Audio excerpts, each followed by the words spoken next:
Bismillahirrahmanirrahim. Assalamualaikum warahmatullahi wabarakatuh. Salam sejahtera bagi kita semuanya. Shalom, Om Swastiastu, Namo Buddhaya, salam kebajikan. Yang saya hormati Bapak Wakil Presiden, yang saya hormati para Menteri Kabinet Indonesia Maju, yang saya hormati para gubernur, wakil gubernur, bupati, wakil bupati, wali kota, wakil wali kota, beserta seluruh jajaran Forkopimda Provinsi, Pangdam, Kapolda, Kejati, dan Ketua Pengadilan Tinggi, dan juga Forkominda, Kabupaten dan Kota, Kapolres, Danrem dan Dandim, Kejari, Ketua Pengadilan Negeri, beserta seluruh jajaran sekda dan seluruh asisten yang hadir, Ketua Satgas, Bapak Ibu, para Ketua DPRD, Provinsi, Kabupaten dan Kota, hadirin dan undangan yang berbahagia. Masih di bulan Syawal ini, saya ingin dan Pak Wakil Presiden mengucapkan selamat Hari Raya Idul Fitri 1442 Hijriah. Minal aizin wal faizin, mohon maaf lahir dan batin. Saya dan Bapak Wakil Presiden juga mengucapkan selamat merayakan kenaikan Isa Al-Masih bagi umat Kristiani yang merayakannya. Kita masuk ke pokok acara, Pasca Lebaran. Hati-hati, betul-betul kita harus waspada, karena ada potensi jumlah kasus baru COVID. Meskipun kita telah mengeluarkan kebijakan larangan mudik. Tadi pagi saya mendapatkan data saya terima, terdapat sekitar 1,5 juta orang yang mudik dalam kurun waktu 6 Mei sampai 17 Mei. Awal-awal dulu saya sampaikan ada 33% masyarakat yang berkeinginan untuk mudik ke kampung halaman. Kemudian ada larangan, dilarang mudik, turun menjadi 11%. Setelah sosialisasi turun lagi menjadi 7%. Dan saat pelaksanaan karena ada penyekatan turun menjadi 1,1%. Memang 1,1 kelihatannya kecil sekali, tetapi kalau dijumlah ternyata masih gede sekali, 1,4 sekian, 1,5 juta orang yang masih mudik. Oleh sebab itu, kita berharap, meskipun saya melihat kemarin di tempat wisata juga ramai, mudik tadi saya sampaikan 1,5 juta, kita berharap kasus aktifnya kita tidak ingin sebesar pada tahun-tahun lalu. Karena apa? Sudah terjadi penurunan kasus aktif dari puncak kasus aktif, yaitu di awal Februari, di 5 Februari itu puncaknya di situ, itu kasus aktif ada 176.000, tetapi sekarang kasus aktif itu sudah turun menjadi 90.800, turun 48%. Penurunannya sekali lagi 48%. Ini yang harus terus kita tekan agar semakin turun, semakin turun, semakin turun. Kita harus memiliki ketahanan, memiliki endurance, karena tidak mungkin selesai dalam waktu sebulan, 2 bulan. Hati-hati, gelombang kedua, gelombang ketiga di negara-negara tetangga kita sudah juga mulai melonjak drastis. Malaysia sudah lockdown sampai Juni.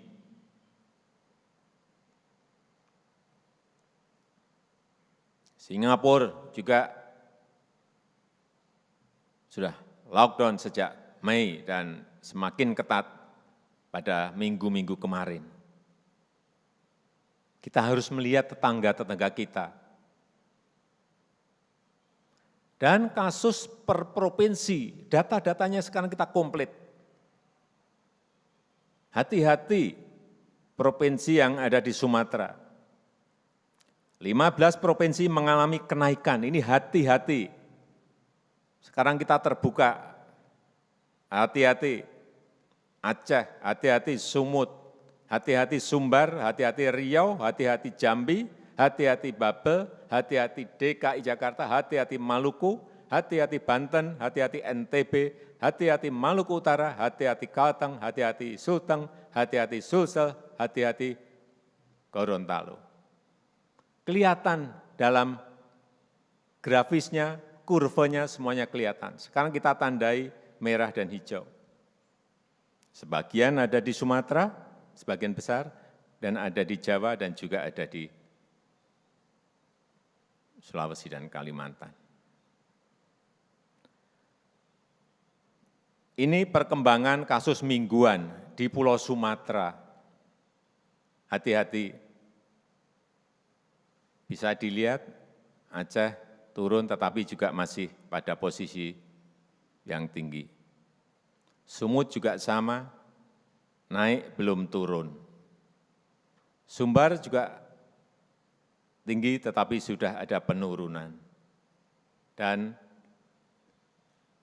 provinsi yang lainnya. Sumsel juga sama, tinggi tetapi ada penurunan. Babel tinggi tapi ada penurunan. Jambi tinggi tapi ada penurunan. Tapi tetap semuanya harus hati-hati. Yang turunnya drastis hanya di Bengkulu. Sehingga kita beri tanda hijau, bukan zona hijau, tapi turunnya, mingguannya tren menurunnya kelihatan. Hati-hati, Riau hati-hati, Kepri naik belum turun hati-hati, Lampung tinggi tapi sudah menurun, tapi juga hati-hati. Sekarang bed okupansi rasio. Rasio keterisian tempat tidur di rumah sakit. Target kita sekarang harus di bawah 50. Ada yang masih di atas 50. Karena BOR nasional kita sekarang ini, rasio keterisian tempat tidur yang ada di rumah sakit, secara nasional sekarang ini kita di posisi yang baik, yaitu 29%. Tapi ada beberapa provinsi yang di atas 29% dan ada yang masih di atas 50%. Ini tolong semua gubernur, bupati, wali kota tahu angka-angka ini. 3 provinsi, hati-hati, Sumut bornya 56%, Kepri bornya 53%, Riau bornya 52%. Kalau yang masuk ke rumah sakit banyak, artinya memang harus hati-hati, super hati-hati. Karena bor nasional sudah turun 29%, pernah dulu di angka di atas 80%. Dan juga yang sering saya pakai untuk patokan itu Wisma Atlet.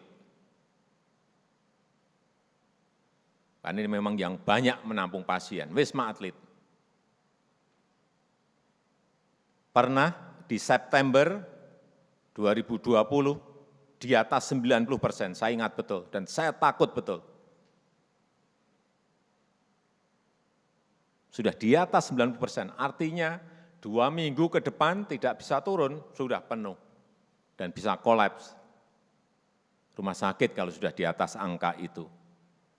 Tetapi sekarang, pagi tadi saya telepon, saya kalau enggak telepon malam, hari pasti pagi. Pagi tadi saya telepon Wisma Atlet yang dulu sempat di atas 90%, hari ini di angka 15,5%. Sehingga saya minta angka-angka seperti ini, gubernur, bupati, wali kota, Pangdam, Danrem, Dandim, Kapolda, Kapolres, Kejati, Kejari, seluruh sekda, asisten, semuanya tahu kondisi angka-angka itu di setiap daerahnya.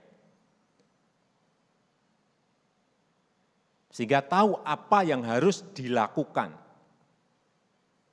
Kalau obatnya kurang, berarti telepon Menkes untuk dikirim obat apa.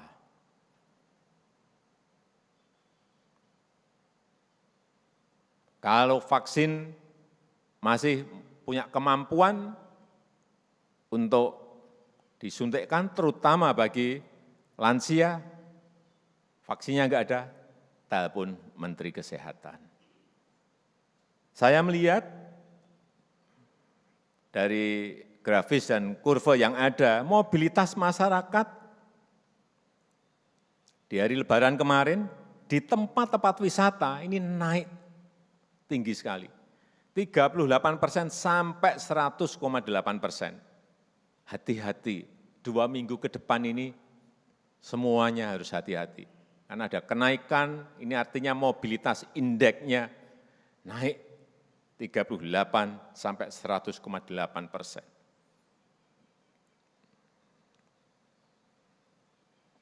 Gubernur, bupati, wali kota, hati-hati, yang zonanya masih merah, zonanya masih oranye, tempat wisata itu harus tutup dulu. Yang kuning dan hijau buka, tetapi sekali lagi, petugas harus ada di sana, satgas harus ada di sana.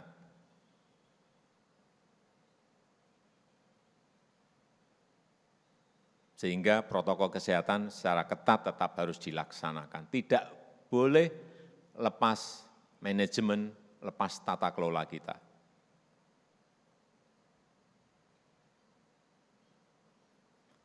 Kemudian juga hati-hati masalah keterisian hotel, keterpakaian hotel. Ini kita sekali lagi menginjak gas dan remnya harus pas. Kepri ada kenaikan keterisian hotel, keterpakaian hotel. Dari 10 melompat menjadi 80. Itu baik untuk ekonomi, tapi hati-hati untuk COVID-nya, hati-hati. DKI Jakarta juga naik dari 36 melompat ke 53, juga hati-hati. Banten dari 26 ke 43, hati-hati. Lampung dari 30 ke 45, hati-hati. Sisi ekonominya baik, sisi COVID-nya harus dikendalikan betul. Hati-hati protokol kesehatan.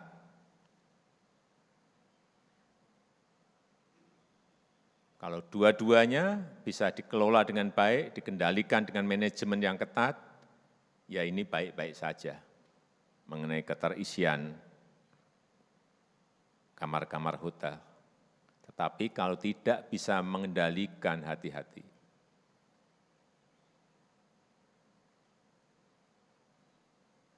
Kemudian terakhir dari WHO menyampaikan bahwa indikator pengendalian pandemi COVID, terutama bagian kita, ini indikator kapasitas respons. Ini penting sekali. Yang berkaitan terutama pemerintah pusat dan pemerintah daerah, ini harus bersama-sama urusan yang berkaitan dengan testing. Semakin banyak, semakin baik. Kemudian yang kedua berkaitan dengan tracing. Ini hati-hati. Jadi kalau ada satu orang yang positif, dan itu harus dilacak betul, dia kontak dengan orang lain lebih dari 15 menit, dan jarak minimalnya kurang lebih 1 meter, berapa orang itu yang harus segera dicek betul, isolasi, karantina. Ini kelemahan kita ada di sini, yang di nomor 2, di tracing. Baru ke perawatan, di treatment. Saya kira saudara-saudara tahu mengenai ini. Oke, sekarang urusan COVID. Udah, kemudian saya akan tambah sedikit mengenai ekonomi. Kita tahu di kuartal pertama 2020 kita masih tumbuh positif 2,97%. Kemudian di kuartal kedua, Maret awal kita ketemu 2 orang. Yang pertama terkena COVID, kemudian kuartal kedua, April, Mei, Juni, kuartal kedua 2020 turun menjadi minus 5,32. Masuk ke kuartal ketiga 2020, lebih baik, pertumbuhan ekonomi kita minus 3,49. Dan di kuartal keempat, kita masih minus 2,19. Masuk ke 2021, kuartal pertama, berarti Januari, Februari, Maret. Sudah ada perbaikan, tapi kita masih di angka minus 0,74. Masih minus, hati-hati, kuartal pertama kita masih minus 0,74. Target kita, ini target ekonomi nasional ini didapat dari agregat kumpulan pertumbuhan ekonomi yang ada di provinsi, kabupaten, dan kota. Jadi seluruh gubernur, bupati, dan wali kota memiliki tanggung jawab yang sama dalam berkontribusi terhadap pertumbuhan ekonomi nasional kita. Target kita di kuartal kedua, saya sudah memberikan target, kurang lebih harus di atas 7%, bayangkan. Dari minus 0,74, saya minta di atas 7%. Tapi indikasi ke arah sana ada, tergantung kerja keras kita bersama. Tadi pagi saya mendapatkan laporan, periode Idul Fitri itu ada peredaran uang kartal itu 154,5 triliun, 154,5 triliun. Dibanding 2020, Idul Fitri 2020, ada kenaikan 41,5%, 41%. kenaikannya. Ini positif, ini menambah optimisme kita, tetapi hati-hati masalah COVID. Kemudian kalau kita lihat pertumbuhan ekonomi kuartal pertama per provinsi. Semuanya negatif, yang positif hanya Riau. Riau itu positif 0,41. Kuartal pertama ini. Papua, ini positif 14,28. Ini memang paling tinggi Papua, 14,28. Sulteng 6,26%. Jogja 6,14%. Ini yang saya sampaikan yang positif-positif. Sulut 1,87%. Sultra 0,06%. NTT 0,12%. Papua Barat 1,47%. Bangka Belitung 0,97%. Maluku Utara 13,45%. Yang lain masih negatif semuanya. Berarti yang positif tadi ada 1, 2, 3, 4, 5, 6, 7, 8, 9, 10. 10 provinsi yang positif. Artinya yang 24 masih negatif semuanya. Dan kita harus bekerja keras, optimis, agar di kuartal kedua target kita kurang lebih di atas 7% tadi bisa kita peroleh. Semua provinsi kita harapkan sudah positif di kuartal kedua ini. Tapi hati-hati, urusan COVID tetap harus ditekan. Jangan hanya melihat satu sisi ekonomi, tidak melihat sisi kesehatan. Dua-duanya harus dijalankan beriringan. Saya rasa itu yang bisa saya sampaikan pada kesempatan yang baik ini. Dan sekali lagi, apa yang saya sampaikan tadi supaya menjadi basis data dan menjadikan kita semangat semuanya dalam menyelesaikan baik persoalan ekonomi maupun persoalan COVID. Saya tutup, terima kasih. Wassalamualaikum warahmatullahi wabarakatuh.